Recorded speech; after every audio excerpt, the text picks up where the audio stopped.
sejahtera dalam kasih Tuhan Yesus Kristus. Semua sahabat channel AM Shalom, saat ini kami akan bawa satu pujian untuk kemuliaan Tuhan, harapanku. Tuhan Yesus berkati.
Shalom, selamat malam, bertemu kembali bersama dengan saya di channel AM Shalom. Puji Tuhan, di waktu yang singkat kita akan belajar renungan firman Tuhan. Saat ini akan saya bawa satu tema, yaitu pengharapan akibat dari proses. Tema ini memang agak sesuatu yang berbeda ya, karena memang saya mencoba menggali satu dalam konteks Alkitab di dalam perikop ini. Kita buka Alkitab kita di dalam Kitab Roma pasal 5 ayat 2-5. Firman Tuhan berkata demikian: oleh Dia juga beroleh jalan masuk iman kepada kasih karunia. Di dalam kasih karunia ini kita berdiri dan kita bermegah dalam pengharapan akan menerima kemuliaan Allah. Dan bukan hanya itu saja, kita malah bermegah juga dalam kesengsaraan kita, karena kita tahu bahwa kesengsaraan itu menimbulkan ketekunan, dan ketekunan menimbulkan tahan uji, dan tahan uji menimbulkan pengharapan. Dan pengharapan tidak mengecewakan karena kasih Allah telah dicurahkan dalam hati kita oleh Roh Kudus yang telah dikaruniakan kepada kita. Saudara kasih dalam Tuhan, sahabat channel Amin Shalom, mungkin ayat ini sudah sering kita baca, bahkan mungkin ada sebagian dari teman atau sahabat sudah benar-benar ini ayat yang hafal, mungkin bahkan sudah familiar. Tetapi kalau kita belajar terus-menerus, selalu ada berkat Tuhan yang baru yang kita dapat dari firman Tuhan. Oleh sebab itu jangan sia-siakan, terus ikuti sampai selesai. Seperti yang saya katakan tadi, bahwa tema ini adalah pengharapan akibat dari proses. Ada kata yang sangat menarik di sini, yaitu adalah tentang kata pengharapan. Karena sering sekali kita melihat ada banyak orang mereka merasakan bahwa mereka sudah memiliki pengharapan kepada Kristus karena mereka percaya tentang janji-janji Tuhan, tentang firman Tuhan, tentang kebaikan-kebaikan Tuhan, dan tentang keselamatan. Di dalam Roma pasal 5 ayat 2 dan sampai ayat 5 ini akan mengungkapkan rahasia tentang pengharapan di sini, karena saya melihat bahwa pengharapan di sini bukan apa yang kita harapkan, tetapi pengharapan di sini adalah akibat dari proses yang kita alami, sehingga pengharapan itu adalah hasil dari proses itu. Nah, kita lihat lebih lanjut. Pada umumnya banyak mengartikan bahwa pengharapan itu bukan akibat dari proses, sehingga seperti saya katakan tadi, mereka sering sekali malah justru banyak yang merasa kecewa atau mereka berharap kepada Tuhan, mungkin berharap kepada janji-janji firman Tuhan. Tetapi lewat firman Tuhan ini akan kita lihat yang dimaksud adalah bahwa akibat dari proses. Kita lihat di dalam ayat tadi, di dalam pasal yang kelima, ayat yang ketiga, Roma pasal 5 ayat 3 dikatakan, dan bukan hanya itu saja, kita bermegah juga dalam kesengsaraan kita, karena itu bahwa kesengsaraan itu menimbulkan ketekunan, dan ketekunan menimbulkan tahan uji, dan tahan uji menimbulkan pengharapan, dan pengharapan itu tidak mengecewakan. Nah, biasanya kalau kita paham selama ini adalah kita membuat pengharapan itu di awal, sehingga di saat kita menghadapi proses itu sering sekali kita menjadi kecewa. Tapi kalau kita lihat pemahaman dalam konteks ini, justru proses dulu yang kita hadapi, setiap proses yang ada, langkah-langkah yang kita hadapi, lalu setelah kita menghadapi itu dan berhasil melewati itu, maka disitulah dikatakan maka muncullah satu pengharapan. Jadi sangat berbeda. Nah, proses apa yang dikatakan di sini? Kesengsaraan. Ternyata untuk mendapatkan satu pengharapan yang benar, yang tepat, itu harus melewati namanya proses kesengsaraan. Dan ada juga di ayat-ayat lain yang membantu dalam kata kesengsaraan. Itu kita lihat dalam Kisah Rasul pasal 14 ayat 22 dikatakan, di tempat itu mereka menguatkan hati murid-murid itu dan menasehati mereka supaya mereka bertekun dalam iman, dan mengatakan bahwa untuk masuk ke dalam kerajaan Allah kita harus mengalami banyak kesengsaraan. Kasih sahabat-sahabat Shalom yang selama ini menginginkan kerajaan Allah dengan pengharapan yang benar-benar berharap sepenuhnya, lihat, harus siap menghadapi proses kesengsaraan. Apa itu kesengsaraan? Ya, kita tahu bahwa namanya kesengsaraan itu adalah sesuatu yang tidak nyaman, tidak menyenangkan, bisa melalui berbagai penderitaan. Kalau kita lihat bagaimana gereja mula-mula waktu mereka di bawah pemerintahan Kaisar Nero, banyak mereka yang mengalami kesengsaraan, harus mengorbankan, bahkan sampai mengorbankan keluarga, mengorbankan nyawa mereka demi iman mereka kepada Kristus. Lalu bagaimana kesengsaraan saat ini yang kita hadapi? Mungkin kita sedang mengalami kesengsaraan yang bukan secara fisik, tetapi mungkin lebih kepada mentalitas kita ataupun kepada psikis kita. Mungkin kita sedang tertekan, kecewa karena kita menghadapi situasi yang seperti saat ini, yang kita tidak seperti yang kita harapkan.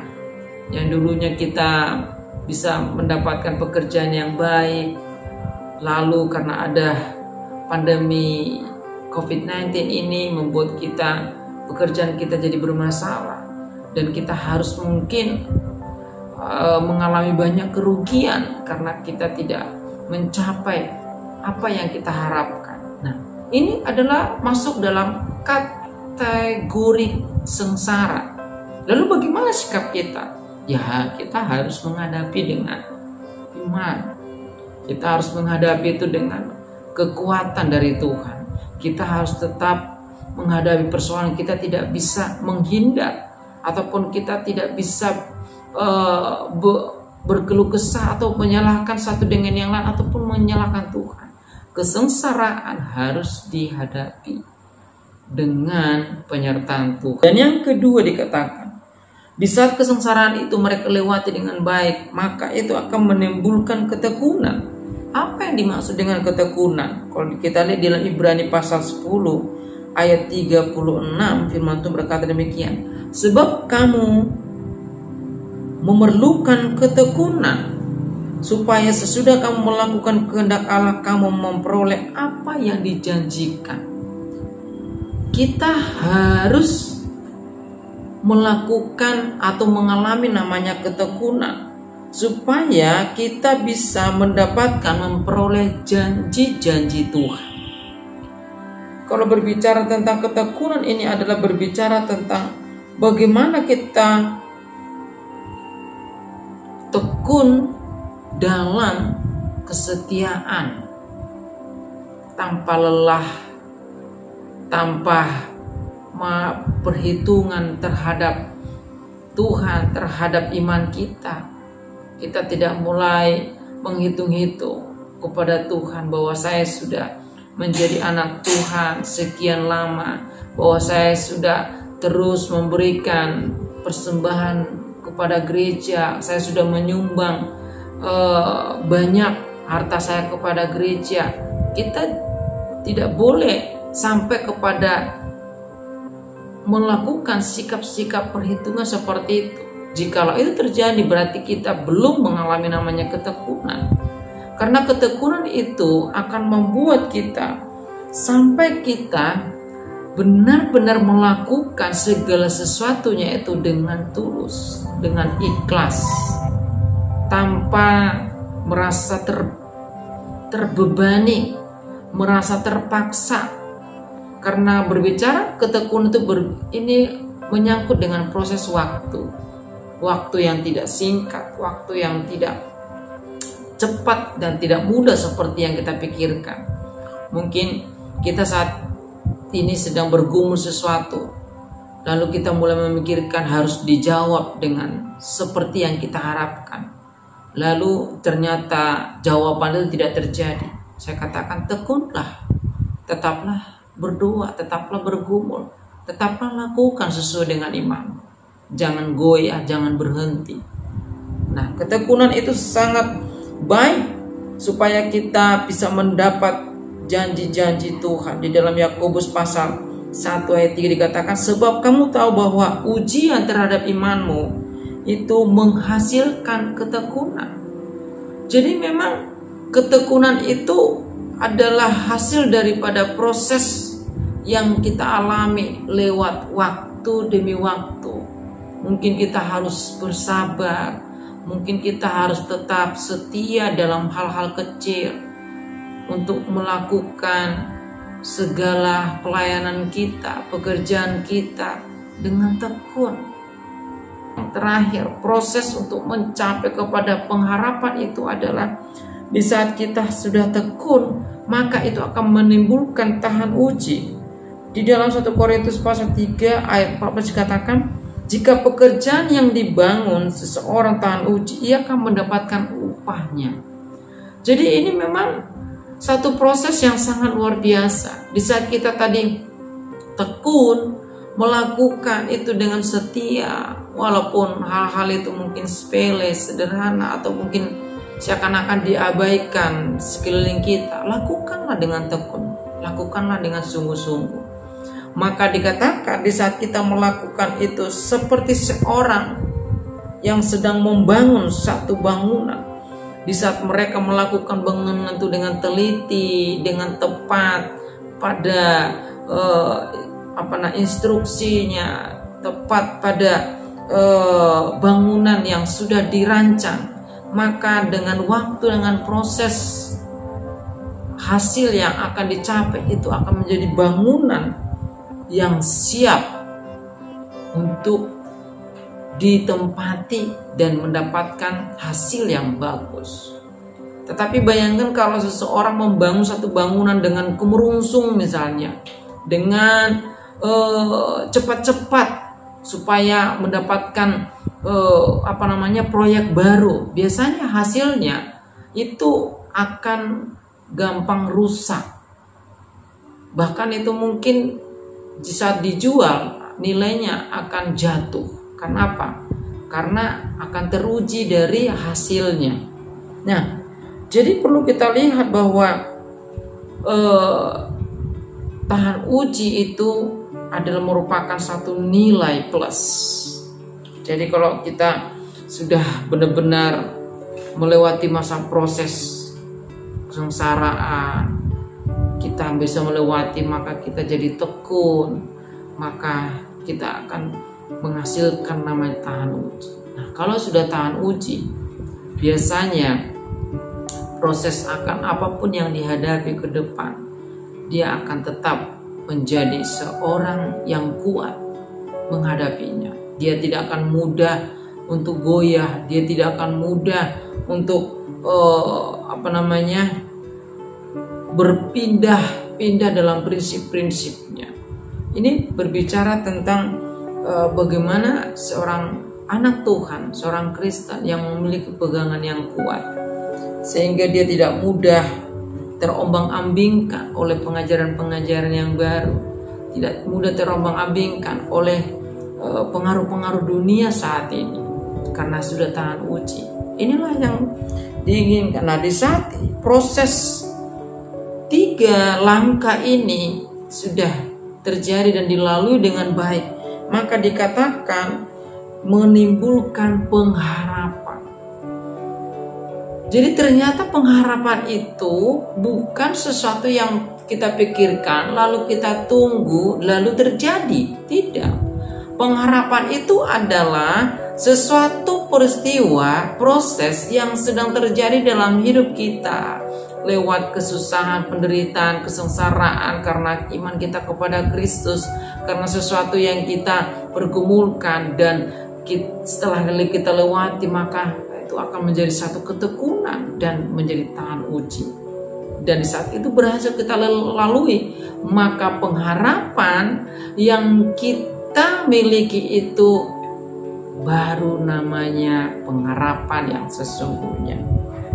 Kenapa pengharapan harus melewati proses? Sehingga ternyata tidak mudah untuk memiliki pengharapan. Karena pengharapan selama ini yang kita pahami, kita cukup hanya berharap lalu kita mendapatkan menjadi nyata. Sehingga waktu kita tidak dapatkan itu, maka kita kecewa. Nah, tetapi justru Alkitab konteks saat ini menerangkan adalah justru pengharapan itu dapat justru setelah melewati masa-masa proses. Sehingga waktu dia sudah benar-benar yakin dan mantap dengan pengharapan itu, di saat ada pun gelombang masalah persoalan yang terjadi, maka dia tidak akan pernah kecewa. Karena pengharapan yang dia dapatkan itu lewat proses yang murni, lewat proses yang benar. Nah, kenapa kita harus melalui proses baru itu namanya dikatakan menghasilkan pengharapan? Inilah menjadi jawabannya tadi. Ada dua hal yang akan kita dapat menjadi jawaban dari lewat proses itu. Yang pertama adalah untuk membuktikan kepastian iman seseorang sampai pada akhir. Nah, ini sangat luar biasa.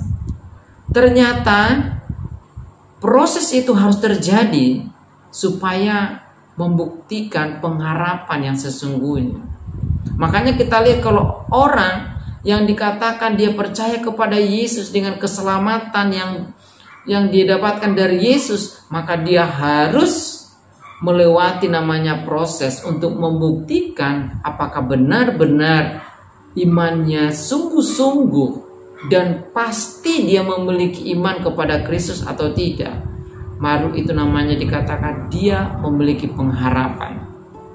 Makanya jangan heran saudara kasih dalam Tuhan, kalau orang yang sudah percaya kepada Kristus dengan sungguh-sungguh dalam pengharapan, maka proses apapun yang dihadapi, dia sampai pada akhir akan kelihatan orang tersebut akan tetap memiliki kepastian di dalam Yesus. Tetapi kalau memang dari awal dia tidak yakin dengan imannya, maka kita lihat pada akhir daripada segala sesuatu yang dia lakukan, maka pengharapan itu akan teruji dengan proses yang ada. Mungkin yang dulunya dia orang yang begitu semangat melayani, bahkan dia menjadi seorang Kristen yang luar biasa dengan antusias, tetapi pada akhirnya waktu dia mengalami penindasan, waktu dia mengalami proses dia harus melakukan dengan tekun, tapi dia gagal sehingga dia tidak tahan uji, maka dia akan kecewa.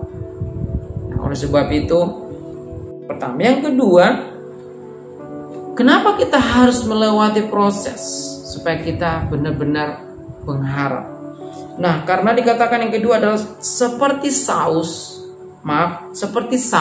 ataupun jangkar kapal yang kuat itu adalah menjadi pegangan. Bayangkan kalau satu kapal, kalau dia tidak punya saus ataupun tidak punya jangkar, dia tidak akan bisa berlabuh. Karena hanya dengan jangkar itulah mereka akan bisa menentukan berhenti untuk berlabuh. Ini berbicara tentang pegangan. Pegangan yang kokoh terhadap prinsip-prinsip kekristenan. Jadi kalau orang memiliki pengharapan tetapi dia gampang berpindah-pindah keyakinan, itu belum namanya pengharapan yang sesungguhnya. Berarti dia hanya memiliki pengharapan yang selama ini kita pahami, dia berharap dan mendapatkan kenyataan, tetapi tidak pengharapan yang didapatkan lewat proses. Jadi kita tahu bahwa yang kedua adalah kenapa kita harus melewati proses itu untuk mendapatkan pengharapan, karena itulah yang menentukan pegangan kita sebagai orang Kristen, pegangan yang kuat, yang kokoh, sehingga walaupun ada banyak goncangan, penderitaan, kesusahan, bahkan penindasan sekalipun yang terjadi, kita tetap akan berdiri kokoh dalam firman Tuhan, dalam pengajaran kebenaran dalam Yesus Kristus. Oleh sebab itu, saudara kasih dalam Tuhan, jangan hanya sekedar berharap. Jadi pengharapan itu akan terjadi dan nyata jikalau sudah melewati proses tersebut di atas. Jadi kalau kita saat ini sedang berharap, persiapkanlah imanmu, persiapkan hatimu, persiapkan rohmu untuk melewati proses-proses itu, supaya engkau benar-benar yakin dengan pengharapanmu. Karena pengharapan yang sesungguhnya adalah pengharapan yang sudah melewati proses, baik persoalan, penindasan, baik dalam ketekunan, baik dalam tahan uji, sehingga di saat itu dia lewati, maka pengharapan yang dia miliki tidak mengecewakan karena sudah didapatkan dengan harga yang mahal. Karena pengharapan itu memiliki harga yang mahal yang dia dapatkan, sehingga dia percaya dan yakin, dia semakin kuat dan kokoh, dan dia semakin pasti bahwa selama ini yang dia percaya, kepercayaannya dalam Yesus adalah benar-benar dan sungguh-sungguh, karena dia lakukan dengan harga yang mahal. Oleh sebab itu, sahabat channel Shalom, tetaplah berharap dan lewati proses itu, karena lewat proses itu yang ada, maka pengharapan kita benar dan sungguh-sungguh terjadi. Shalom, Tuhan Yesus memberkati.